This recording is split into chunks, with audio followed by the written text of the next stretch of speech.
Hello, and welcome back to the third video part of the Smooth Strokes Hands-on Coding Bootcamp. This bootcamp is designed to equip you with the skills, tools, knowledge, and experience necessary to become a web developer. Today, we're diving into a super important topic in web development. I want to create a blog for my e-commerce store. In this blog, I want to share gardening tips, videos, and audio with visitors. I will need to use HTML semantics to create a clean, accessible, and meaningful web page. So, what exactly is HTML semantics? Simply put, semantics in HTML refers to using the right HTML tags to convey the correct meaning of your content. This isn't just about structure, it's about making your web pages understandable both to browsers and to users. Screen readers and assistive technologies rely on semantic HTML to interpret content correctly. This means that using semantic tags helps make your site usable for everyone. Search engines use semantic markup to understand your content better. Proper semantics can boost your visibility in search results. Using clear, semantic markup makes your code easier to read and maintain, not just for you, but for others who might work on your project later. On the flip side, we have non-semantic elements like div and span. While these are useful for layout, they don't convey any meaning about the content they contain. Overusing them can lead to confusion for users and search engines. Let's look at an example. To define the header section of an HTML document, you must use a header element. The header element typically contains headings, logos, or navigational elements. Inside the header element, I will need to create two different containers for our logo and navigation links. I am going to use the div element to create a container for our brand name and assign it to a class named logo. I made this text a link because I want users to be able to click the name of our shop and be redirected to the homepage. You can also replace this link with a logo if you wanted to display an image instead of text. By grouping elements together, it makes styling with CSS a lot more easier later. I have built the structure of the header. So now I am going to style the logo and navigation bar with CSS. We will need to go back to the head section of the HTML document to make these changes.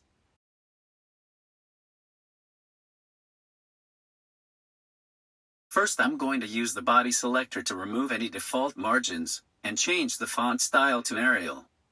Next, I am going to use the header selector to display a flex box and tell the browser to add space between the items inside this container using the justify content property. I also want to align the text to the center and add 20 pixels of padding with a light green background.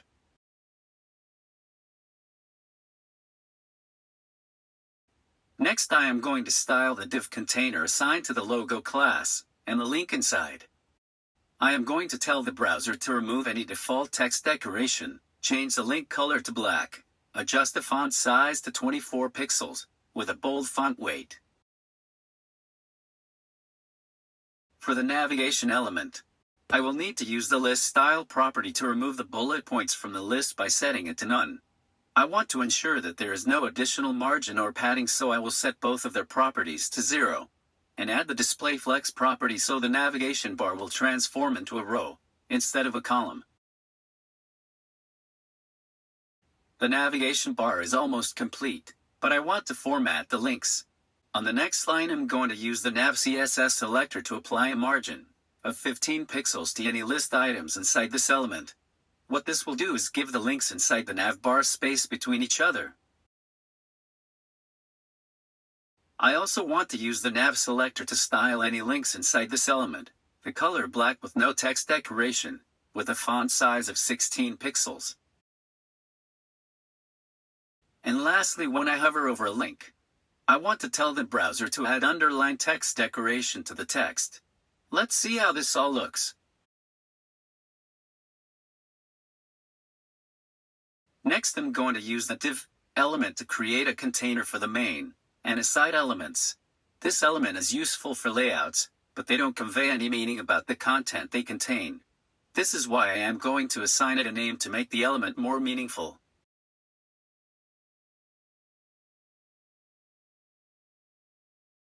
The main element represents the main content of the document, excluding headers, footers, and sidebars.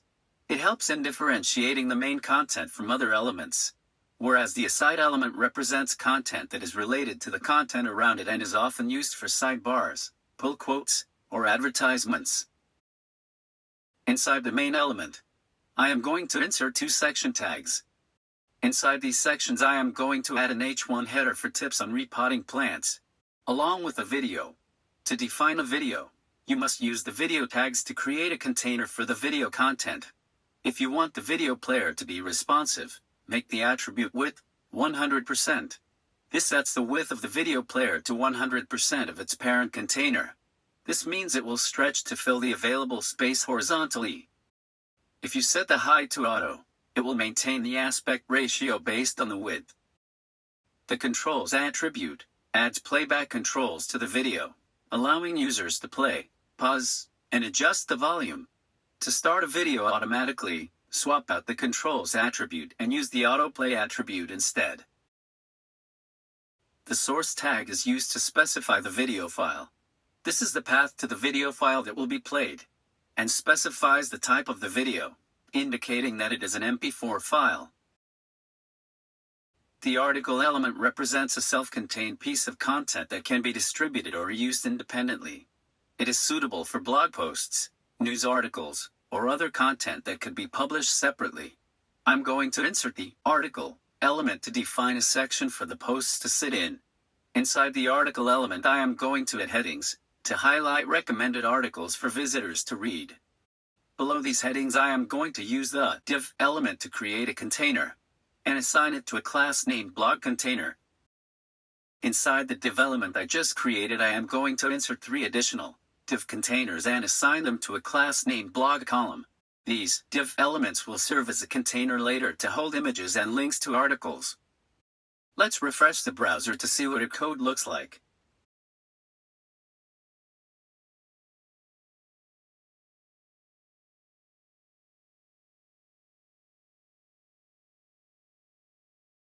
We can move on to the second section of our layout and define a new section inside the aside element.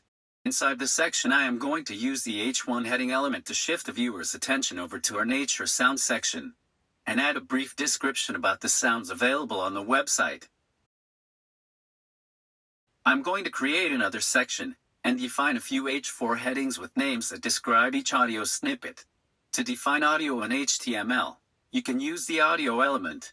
This element allows you to embed audio files directly into your web pages.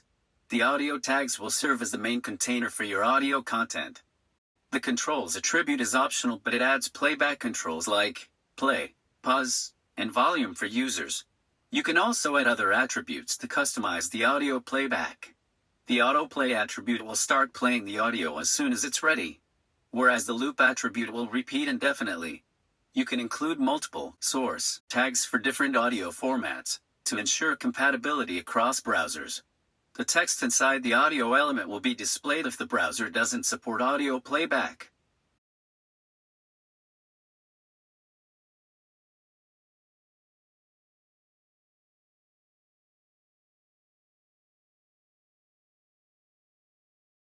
Now let's style the main and aside elements with some CSS. I'm going to use the CSS Flexbox display property to make the items inside the .container class align horizontally instead of as a column. I want to give the main container a fixed width of 70% and the aside element a fixed width of 30% with 10 pixel padding. For the blog container I want to display the content horizontally, so I will use the display flex command and justify the content evenly inside the container.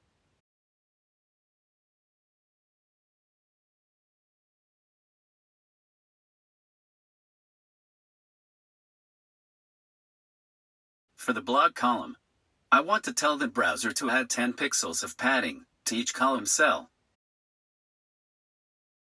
If you want your images to be responsive, give it a width of 100% and set the height to auto. Next, I am going to use the CSS selector to align all H1, H4, H6, and paragraphs to the center.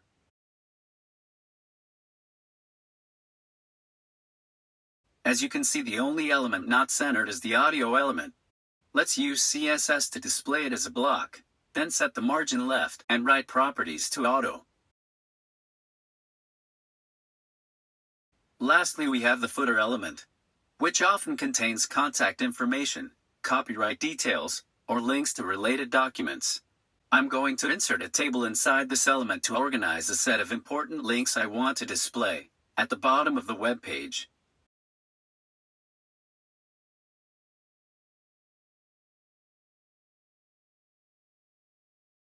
I also want to tell the browser to style any links inside the footer element, the color black, with no text decoration. I'm also going to tell the browser to make the table width 100% and align the table data to the center with padding.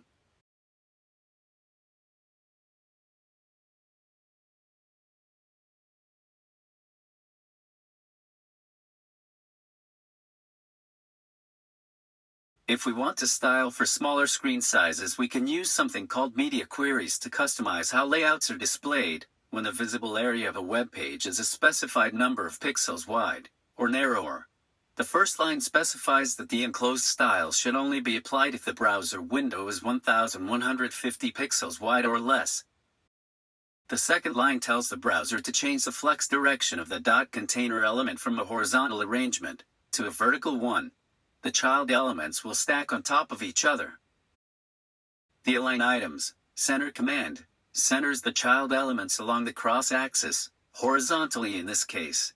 And lastly, the justify content center command centers the child elements along the main axis, vertically in this case since flex direction is set to column.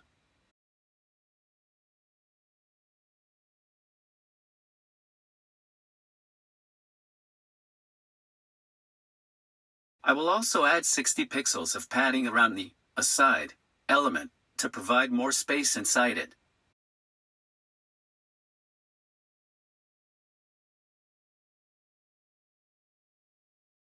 Media queries help create responsive HTML layouts.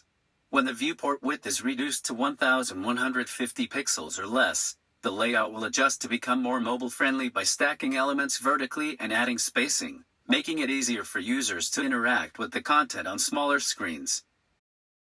Well, my friend, that concludes this lesson on HTML semantics you should know. Using semantic HTML is all about clarity. It helps improve accessibility, boosts search engine optimization, and makes your code easier to manage. So next time you're coding, think about the meaning behind the tags you choose. Your users and future you will thank you. If you love web development and building new projects, subscribe to our YouTube channel so you can join our amazing community and never miss out on our latest updates, tips, and exclusive content. Just hit the subscribe button and turn on notifications so you'll be the first to know when we upload something new. Thanks for being here, and we can't wait to share more with you. If you found this video helpful, don't forget to give this video a thumbs up. See ya in the next video.